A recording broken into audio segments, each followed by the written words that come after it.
Welcome to Royal Secret. What happens when a queen chooses love over pride? When loyalty and heartbreak walk side by side beneath the golden halls of a royal palace. In a stunning and deeply emotional moment that has captivated Europe, and sent shockwaves through royal watchers around the world, Queen Mary of Denmark has broken her silence. And what she revealed about her husband, King Frederik, and the shadows of betrayal that nearly tore them apart, has left an entire kingdom reeling. This is not just another royal scandal. It's the story of a woman hailed for her grace, her strength, and her unwavering commitment to duty, now lifting the curtain on the personal agony that has lived in silence behind palace walls. Queen Mary, the woman who captured the hearts of the Danish people and became one of the most respected royals of the modern era, has revealed how she still struggles to let go of the pain caused by the man she loves so deeply, her husband, King Frederik. Yes, the same King Frederik who now wears Denmark's crown, once caught at the center of explosive rumors about infidelity, and now facing the reckoning of a queen's memory that refuses to fade. This isn't just about a royal couple. It's about trust, betrayal, resilience, and the complex humanity behind the monarchy's perfect smile. Stay with us, because what you're about to hear isn't in the history books. It's not in the official press statements. It's raw, it's real, and it may just change the way you see Queen Mary, and the man she chose to stay with. When Mary Donaldson first locked eyes with Crown Prince Frederik at the Sydney Olympics in 2000, few could have imagined that a young woman from Tasmania would one day become Queen of Denmark. It was a storybook romance. A modern Cinderella tale, a love story that transcended oceans, borders, and royal expectations. But behind the glitz, behind the designer gowns and ceremonial parades, behind the flawless family portraits, something else was quietly festering. Whispers, late-night headlines, photos that raised questions, and most haunting of all, those moments when Queen Mary's composure betrayed just the faintest crack in her famously serene mask. Denmark, a country known for its stoic monarchy and relatively scandal-free royal image, was rocked to its core when allegations emerged years ago of Crown Prince Frederik's alleged infidelities. Though never officially confirmed, the rumors refused to die, and Queen Mary, always dignified, never publicly addressed them. Until now, in a rare and soul-bearing moment, Queen Mary recently opened up during a private but deeply symbolic conversation captured and later echoed in European press circles. And what she said has reignited an entire conversation about love, betrayal, and the price of being royal. "I still find it hard to leave those memories behind," she admitted softly, referring to the days when headlines of Frederik's alleged affairs nearly eclipsed their public image. "He's the man I love. But that doesn't erase the pain." That single line, "He's the man I love, but that doesn't erase the pain," is now etched into the public's consciousness. Because in those few words, Mary did what few royals ever dare to do: she humanized herself. She admitted vulnerability, she exposed wounds, and she did it not with bitterness, but with grace. The Queen didn't name names. She didn't give dates. She didn't air specifics. But she didn't need to.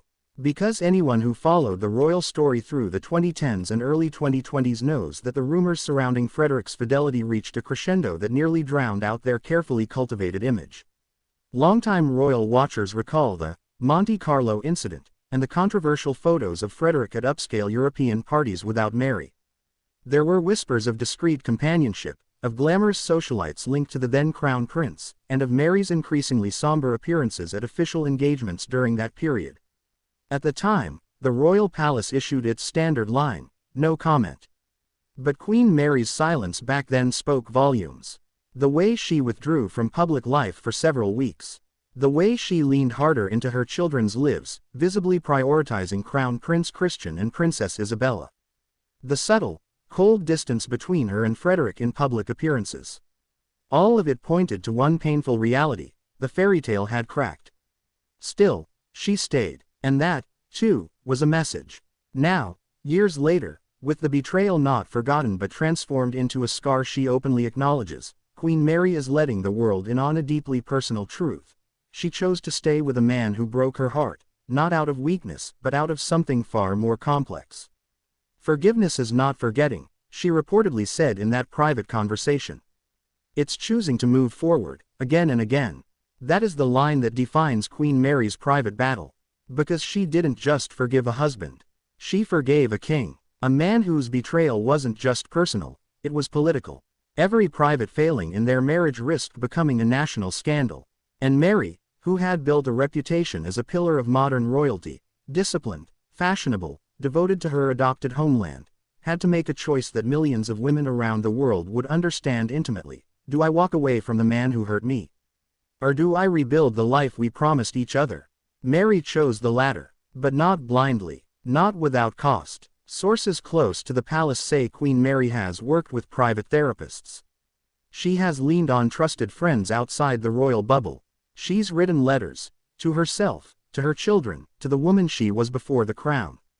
Most of all, she's rebuilt her image not just as a queen, but as a woman who knows pain, and chose grace anyway. Denmark's response has been as emotional as it is divided. Some citizens have rallied around their queen, calling her an icon of strength and dignity. One newspaper headline read, "The Queen Who Stayed, and Still Stands." Another Danish columnist wrote, "She has given every woman who's ever been betrayed a face, and a voice." Others have questioned the wisdom of staying in a marriage plagued by rumors. What does it say to young girls, one critic asked, that even a queen has to endure betrayal and stay silent for the sake of appearances? But Mary's recent openness is changing that narrative. By finally speaking, however softly, about her own emotional wounds, she's reclaiming the story, not as the passive wife who endured, but as the queen who chose her path with open eyes. Today, Queen Mary and King Frederik appear more united than ever. Their public appearances are polished, warm, and filled with shared glances that seem more authentic than the distant air of years past. But those who know them say this harmony was hard-won. Sources from inside the palace hint at an agreement between the two, an unspoken vow to recommit not just for the cameras, but for their children, their legacy, and most importantly, themselves. Whether that love is as passionate as it once was remains a mystery. But what is clear is this: Queen Mary made a choice. To love, to forgive, to remember, but not to be ruled by memory. And that choice has reshaped the Danish monarchy in a way no coronation ever could. Queen Mary is not the first woman to sit on a throne with a broken heart, and she won't be the last. Across Europe, royal marriages have cracked under the pressure of public scrutiny, centuries-old expectations, and yes, private betrayal. Who could forget Princess Diana's searing 1995 interview where she famously said, "There were three of us in this marriage." The world watched as a once-beloved royal couple, Diana and Charles, unraveled in the most public way imaginable. Her honesty electrified the globe but also came with a price: exile from the very system she once belonged to. Then there's Queen Letizia of Spain, modern, poised, and intellectual. Yet the Spanish tabloids have never stopped circling with stories of strain between her and King Felipe. Though there's been no public betrayal, rumors of coldness, of arguments behind palace doors, and of long silences have kept Spanish headlines burning for years. Queen Mary's story, though different in tone, is just as haunting. Her revelation is not loud or scandalous. It's subtle. It's the quiet ache of a woman who was deeply hurt, deeply loyal, and deeply aware that her life is never truly her own. But unlike Diana, Mary stayed inside the system. Unlike Letizia, she didn't retreat behind protocol. She stepped forward, with quiet dignity, and exposed the emotional scar that will likely never fully heal. In the royal world, discretion is everything.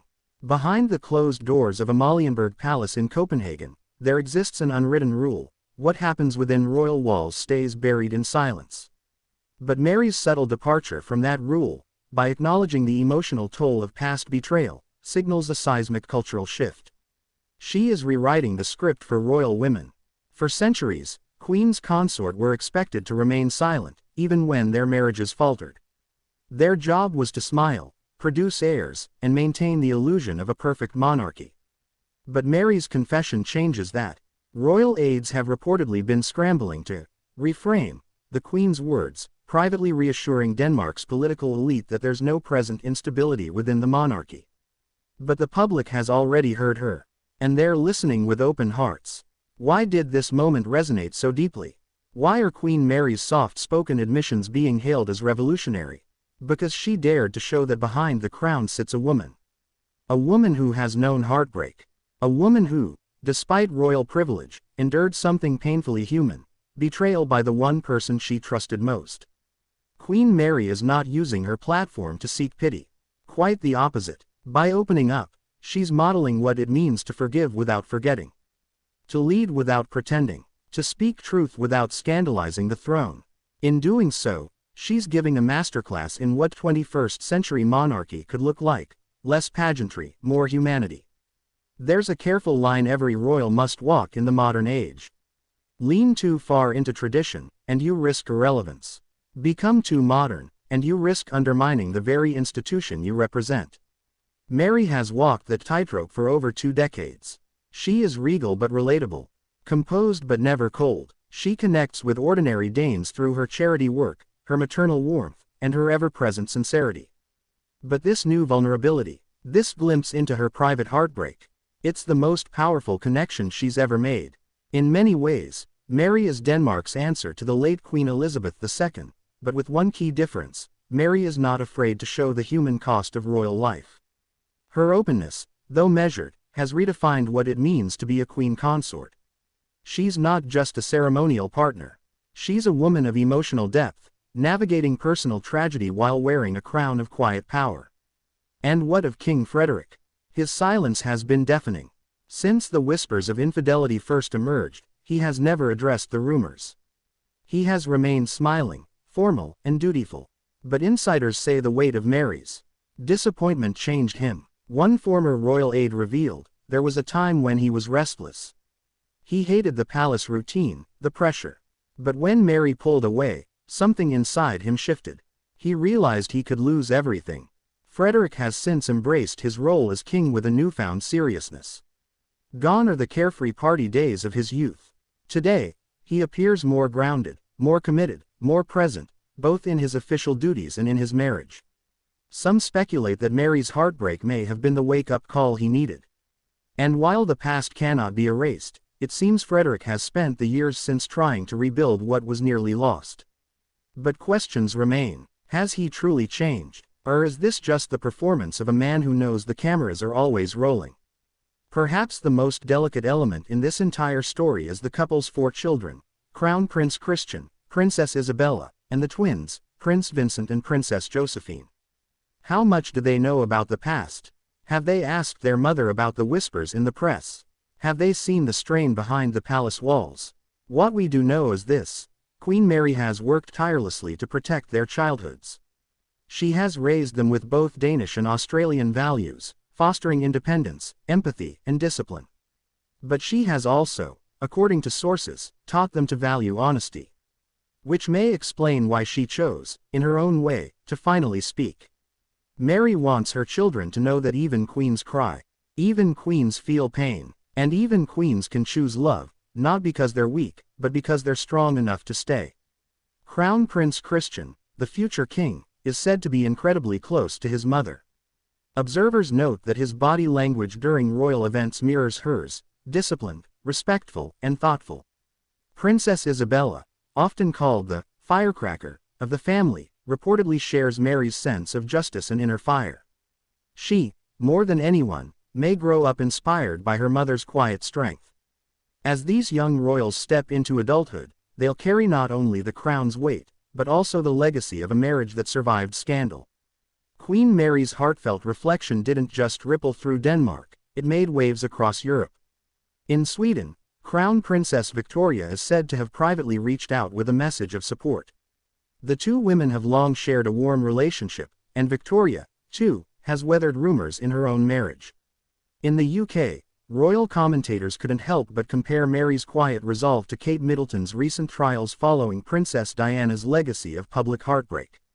Even in the Netherlands, Queen Maxima, another royal by marriage, who left behind a foreign homeland, has reportedly admired Mary's dignified courage. Royal households across the continent are watching. Because in a time where monarchies face constant scrutiny, Queen Mary has reminded them of something often forgotten. Monarchs may be born into privilege, but their pain is just as real. Do you believe it's possible to rebuild love after betrayal, or does true forgiveness always come at the cost of self? Psychologists often say that betrayal changes you. Not just emotionally, but physically. It rewires your trust, your instincts, your ability to feel safe, even in your own home. Now imagine that betrayal becoming public, and the whole world watching how you respond. Queen Mary's ability to stay poised while carrying that weight is more than just royal composure, it's psychological endurance. Dr. Helena Bergstrom, a Scandinavian clinical psychologist who has followed royal behavior closely, explained, "When someone you love betrays you, especially a partner, your emotional system goes into shock. But when you don't have the luxury of disappearing from public life, even for a moment, that pain becomes chronic. You are smiling on the outside while your inner world is unraveling." So how did Mary do it? Sources close to the palace say Mary leaned into two things: her children and her causes.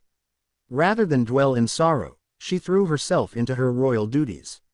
Her work in mental health, domestic violence advocacy, and social justice weren't just symbolic, they became therapeutic. She made sure to appear in public, not as a broken woman, but as a mother, a leader, and a queen. She controlled the narrative. She chose not to vanish, not to let anyone else speak for her pain. And in doing so, Mary may have rewritten what it means to survive scandal as a royal woman. Thanks for watching.